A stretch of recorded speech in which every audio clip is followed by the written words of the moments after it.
이게 좀 한숨이 나오는 소리기는 한데, R&D를 할 때 가장 중요하게 생각해야 되는 게 아이템이에요. 근데 내가 지금 현재 예를 들어서 소프트웨어 개발을 하고 있는데 생뚱맞게 가방을 만들겠다고 해서 이거를 뭐 괴리감, 방금 말씀하신 괴리감 같이 괴리감 있는 아이템을 한다고 했을 때 과연 이 기업이 그거를 구체화해서 이거를 개발할 수 있을까? 부분을 정부에서도 고민을 할 거고, 그거는 솔직히 말씀드리면 대안이 없어요. 그냥 본인의 업에서 할 수 있는 아이템을 하는 게 좋고, 가령 내가 지금 소프트웨어 개발을 A라는 아이템으로 하고 있는데, AI라고 쳐요. AI를 하고 있는데 이거를 뭐 블록체인 쪽으로 하고 싶다. 그거는 가능합니다. 그런데 내가 지금 소프트웨어를 개발 AI 쪽으로 하고 있는데 구두를 만들겠다. 이거는 안 된다는 거죠. 그런 게 사업자 등록증 상에서도 확인이 불가한 거고, 실제로 이 사람이 생뚱맞게 그거를 하겠다고 하면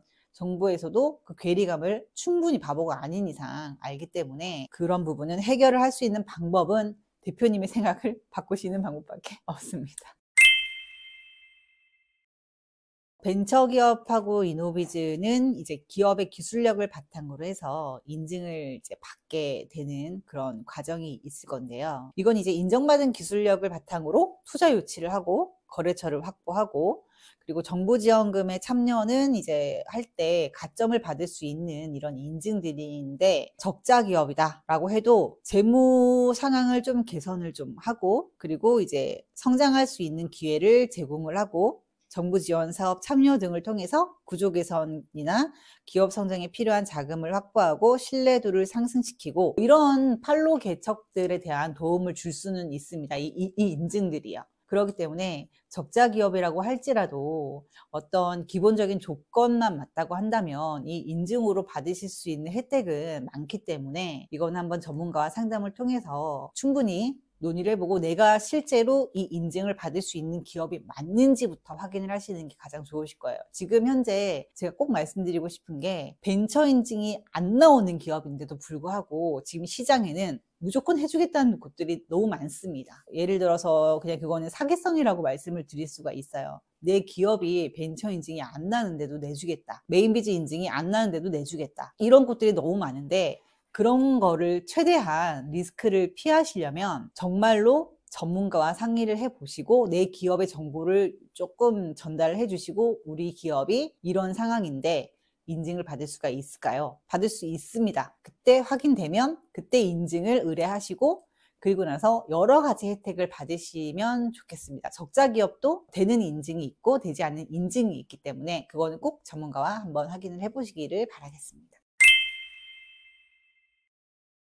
이거는 간단하게 제가 이제 팁을 드리면, 여러분 기업들이 가장 쉽게 접할 수 있는 사이트 하나를 알려드릴게요. 그 기업마당이라고 네이버에 치시면 여러 가지 부처의 과제를 한꺼번에 모아놓은 사이트가 나옵니다. 거기는 뭐 수출 관련된 곳도 있고, 마케팅 관련된 곳도 있고, 바우처 관련된 곳도 있고, R&D 관련된 곳도 있고, 여러 가지 정보가 다 같이 모여있는 사이트입니다. 거기에서 이제 내 기업과 어떤 게 맞을지 이제 확인을 하시면 되는데, 문제는 확인만 하실 수 있지 이거를 파악하시기가 좀 힘들다 라는 부분이 있다는 건데요. 이 기업마당이라는 사이트에는 여러 가지 카테고리별로 다 분류가 나누어져 있지만, 만약에 하나의 어떤 카테고리에 적합하겠다 라고 생각해서 클릭을 해서 들어가면 그 밑에 수없이 많은 폴더들이 깔려 있습니다. 그걸 다 열어보셔서 다 확인을 하셔야 되는데, 기업이 그거를 확인하기가 되게 힘들어요. 왜냐면 정말로 이게 나한테 맞는 건지, 내가 이걸 신청해도 되는 건지 이거를 파악하기가 너무 힘들기 때문에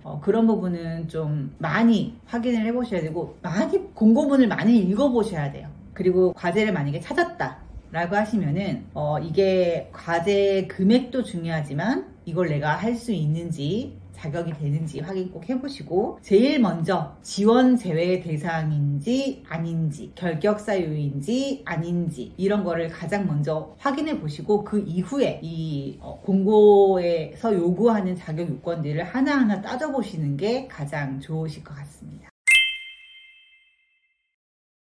이 발표 평가에 대해서는 이제 평가 항목 사업 형태에 따라서 이 평가 기준이, 배점 기준이 다 달라집니다. 각 공고마다 평가표가 다 같이 이제 있는데 그 평가 기준표가 다 달라요. 그래서 크게 만약에 나눈다고 한다면 기술성 몇 점, 사업성, 그 다음에 연구개발 역량 등으로 구분된다고 생각을 하시면 되고요.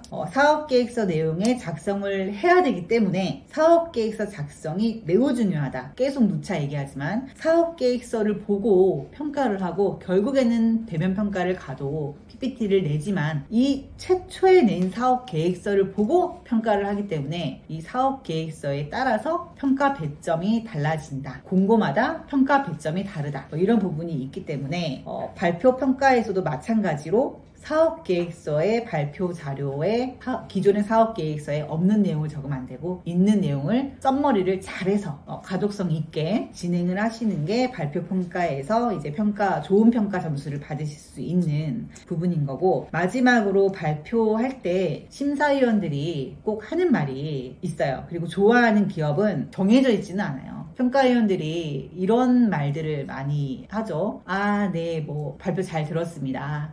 좋은 결과 있기를 바랍니다. 이런 말을 들으면 기업들은 우리 잘했나 보다, 우리 붙으려나 보다, 이렇게 생각을 하는데 떨어지는 경우도 많습니다. 그래서 그런 거에 흔들리지는 마시고요. 발표를 잘 하시면 됩니다. 그래서 그런 거는 그냥 기분 좋으라고 하는 말이니까 그런 거에 흔들리지 마시고, 내가 어떻게 발표를 했고 내가 어떤 질문을 받았는지 꼭 메모를 하시고, 만약에 가이드라인 주는 어떤 외부 요소 인력들, 저희 같은 인력들이 있다면 나는 이런 질문을 받았다, 그리고 평가장의 분위기는 이러했다, 이런 거를 말해주면 저희가 좀 파악을 하기 좀 편하고요. 평가위원들이 특별히 좋아하거나 그런 거는 없어요. 뭐 고분고분하다고 해서 다 좋아하는 것도 아니고, 다만 대든다거나 화를 낸다거나 네가 뭐 하는데 이렇게 하면서 소리를 지른다거나, 당연히 이런 것들은 그냥 떨어뜨리는 경우도, 왜? 평가위원도 사람이기 때문에 그런 부분을 조심하시면 되는 거고, 특별히 잘 보이려고 뭐 과자를 가져가고 선물을 가져가고 못 받습니다. 여러분, 받을 수 없습니다. 주셔도 안 됩니다.